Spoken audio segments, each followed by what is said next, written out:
got kind of patchy, pretty full pan. Probably some root systems in this one and stuff. A lot of it's dried out, but then we got a bare ground. What's going to happen on bare ground? And then we just got mulch, just kind of just having the soil protected a little bit, and then pretty well all grass cover, and then just one clump of grass in that one pan. And then we got a jar here for infiltration and one over here for runoff. From what y'all saw today, which one do y'all think is going to have more infiltration? Infiltration? 1, 2, 3, 4. Yeah. And on these downward buckets that Jerry was talking about. 2. 1, 2, 3, 4, 5. 2 and 3. 2 and 3? Yeah. 2 and 3. Which one's going to have the most runoff? 4. 4. Okay, we got 2 and 3 and 4.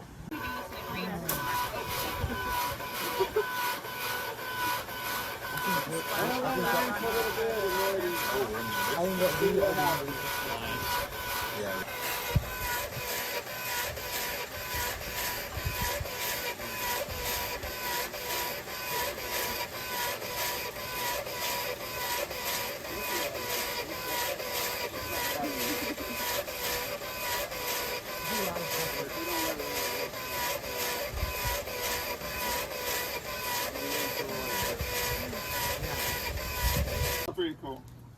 Y'all can see the little media luna. There's like it lost a lot of soil over here where it was hitting, but all the little infiltration. That's what would happen. Cool, In the yeah. real world. I mean, there you go. You should put a bunch, like 2 or 3 to at the middle. You make a stream in one and put up lock dams. So they're related. It's a piece of wood. Go ahead. So what do we see on the front? So we see the one with most of like 90% or 85% of the grass cover did really not have that much runoff, right? Probably could have been some, well, it's not some splashes from the other one because of has a splash guard here, but that's how a 9 opening, experience right now that you can see how vegetation cover really just makes it all infiltrate into the bottom. I haven't seen it, but it looks like it has infiltrated a little bit more.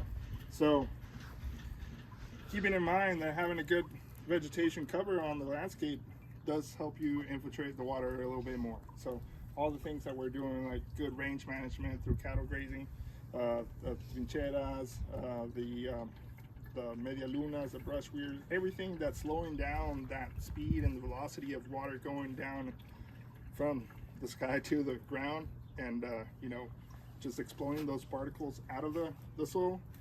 Anything that stops that is going to help, because see over here that you have the mulch, you had a little bit more clear runoff than you did where you have only bare ground. Yeah. But you also had some infiltration compared to nothing, or the other pan over here on this side. Yeah, we had hardly any runoff on the bare ground. I mean, any infiltration. There's a little bit. I really expected that jug behind there, infiltration, to be clearer water than what it is. I thought it was going to be clear. It still has the most out of everything. As you can see, when the raindrop hits the bare ground, you lose a lot more of that soil, though. You can see how much splashed up back here on the back, and the same thing over there, but there, and then this is how a lot of that grass out here looks right now. So when we get our first rains, maybe tomorrow, the next day, we'll expect a lot of runoff probably from these first rains. And then as the season goes on, it'll get more like that. But